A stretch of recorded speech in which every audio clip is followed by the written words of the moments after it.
One of the features that we have with Adobe is an app called Adobe Capture. It allows us to work with our phone or tablet and gather line drawings, color palettes, patterns, textures, all kinds of things. So go to your source of wherever you download apps for your phone, download it and install it on your phone. Make sure that when you open the app, you log in using your PRIN email and the same password that you use to open up the program on any desktop computer or your own personal computer. That will allow you to link all the files that you create in this app directly to the desktop. And in this short demo, I will show you how that works. Once you have opened the app on your device, the first thing you're going to do is create a library. It comes with a standard one, but I really want you to create one for this class. So just call it whatever you want. And in this case, I'm going to call it Graphic Design 1, Fall 2020. And this is where all my images will go into. My next step is to simply click on the camera icon at the bottom. I chose color at the top. Now what I'm doing is I'm going to take a photo and I'm going to choose colors. If I tap on the screen, it freezes. It does allow me to move each of these small circles that you see to choose the color palette that I want, because I don't have to go with what it chose. And so you can see I'm just moving those around a tiny bit. Next thing I'm going to do is click on the check mark. There's my palette. I'm going to click in the upper right hand corner and I'm going to save this palette, and it will save it directly to my Adobe account, and then I'll have that available to me when I go into Adobe Illustrator. And there's my first palette. Now I can collect more than just colors, because it does allow me to collect shapes. And basically shapes are then line drawings that this thing will create. They become graphics that I can put directly into Illustrator. And so here's a case of where I'm adjusting the image that I want. There's a slider on the right hand side, depending upon the device you have, and you can gather more information, less information. You are able to erase things after the fact, so if you have something in your image you don't want, you're able to do that.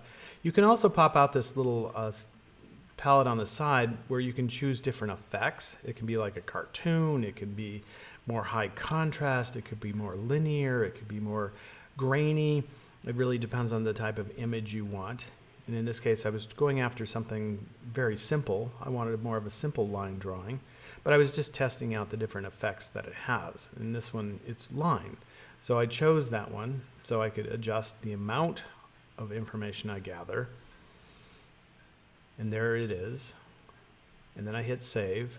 And immediately that puts it into, again, my library that I'll be able to open in Illustrator. I will show you a couple more things that it will do, because there's some adjustments I can make in color, and there's a couple of adjustments I can make also in creating patterns. And then I will show you how this works in Illustrator.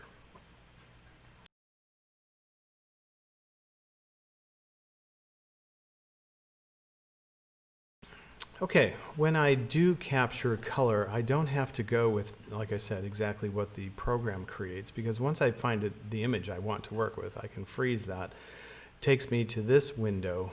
There's a little button down at the bottom left-hand corner which shows a little palette. If I click on that, it brings up this palette which allows me to choose the different types of color systems I want: analogous, complementary, triad.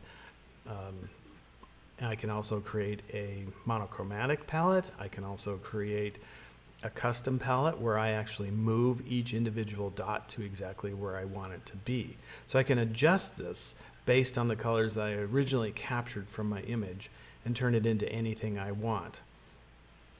So you can see here I'm just moving those around until I get to where I want, and then I can hit save. Again, it goes right immediately to my palette in Illustrator, which I'll show you next. Okay, so now I am in Adobe Illustrator and I want to access those colors that I've created. And this is how it should work. If it doesn't work this way, please let me know. But what it allows me to do is to immediately log into the same account in my desktop version as well as the app on my phone or tablet. I go up to Window and I drop down to Libraries. That brings up this palette right here. Here are the three color library or palettes I created, and here's a line drawing that I also created. Now what that allows me to do is to simply use these colors. I could start putting down some boxes here, and I could select those, and I could fill that with these colors. Fill, I said, with the colors. So it just allows me then to use the colors that I have created in Adobe Capture. Okay, so I could create a system based on the colors I captured from some image I took. I could take a picture of my breakfast, my dinner, whatever, or I'm out on a walk and I see some particular colors on a building or trees or something, and I can capture those very easily and then use them immediately on my computer. But it also creates graphics because I created this line drawing. If I just take and drag that to my screen, if I click and then drag, I can set the size of this drawing. If I just click, it's going to come in, and it's going to come in quite large. So if I click and drag, that allows me to control this, the size of this. And I'll simply move this over and I'll enlarge this a little bit. And there's my line drawing. It comes in. If I click on this, you can see on my color palette, my fill color is black. So I know that it's drawn all these little shapes that are all filled with black. So if I want them to be a different color, I could just simply choose a color from my swatches that I've created using my app, or I could choose I could turn it into anything I want. Okay. But it also allows me to do this because it does have transparency. So everything that isn't black in that didn't have any color fill in it. So it just becomes a line drawing that I can do anything I want with. So I could turn this into a lighter line if I wanted, or a lighter fill. And so I can start getting all kinds of effects. In a little bit later demo, I will show you, or a little later part in this demo, I will show you how I use this then to translate my small sketches that I might do for like a logo design directly into this program, so I can leverage what I do best, maybe drawing or capturing shapes that I find around me that I think are fascinating and I want to use in my logo design or any design I'm making. Okay, so one of the advantages of using Adobe Capture is that I'm able to easily translate my sketches, drawings, or small objects into line drawings that I can then alter in Illustrator. So I could create something from a sketch very quickly. So if I had sketched something like this in my sketchbook and I wanted to turn that into some kind of logo, I could do that very quickly. So I can bring in my drawing. I can simply maybe put this within a box, send that box to the back, add a color to that, and I could add text to this very quickly, something like this. And suddenly now I have some kind of logo for a mechanical contractor company or something like that.